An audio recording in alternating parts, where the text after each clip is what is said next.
Hello everyone, welcome to my channel. I am Varsha and in this video I am going to address your queries and doubts regarding the opt-out scheme and opt-out form. I have listed down 5 FAQs. I will discuss them one by one. So let's start.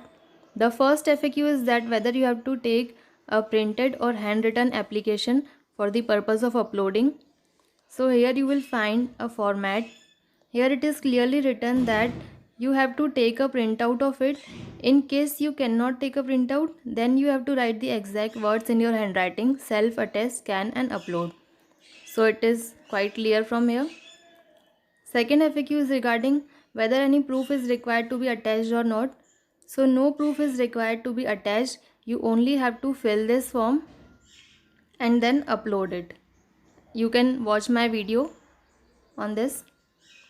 Third FAQ is whether we have to tick or fill the checkbox of options like we fill in OMR sheets. So you don't have to fill, you only have to tick the option that is applicable for you. You don't have to put a cross mark also, just put a tick on the option that is applicable. What if I don't fall in any of the categories? So even if you don't fall in any of the categories, you can opt out because they have not asked for any proof. You can just select any of the options and then you can upload. This is a loophole and you can take advantage of it. If you are not prepared for the exams, you can give the exams in January or February. Can I give group 1 in January, February 2021 and group 2 in November 20? So friends, there is no clarity on it.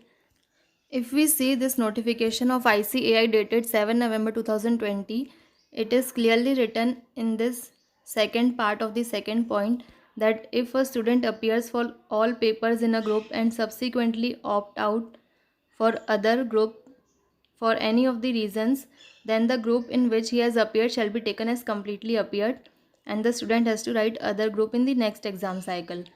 So if we read it or if we interpret it logically, their intention is that they want to give this option only for group 2 students, that if they have given group 1, they will have to opt out for group 2 if they have any of these symptoms as given in point A to C.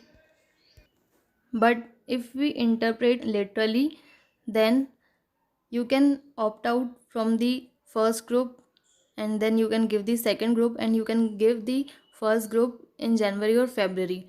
But still clarification is awaited. We cannot come to a conclusion without a clarity from the institute. So please wait until any clarity is given on this. If I get any clarity, then I will inform you through my video. For now, this point is still not clear. If you have any other question, you can ask me in the comment section. I hope your doubts are cleared. Thank you for watching and please subscribe my channel for more such useful videos.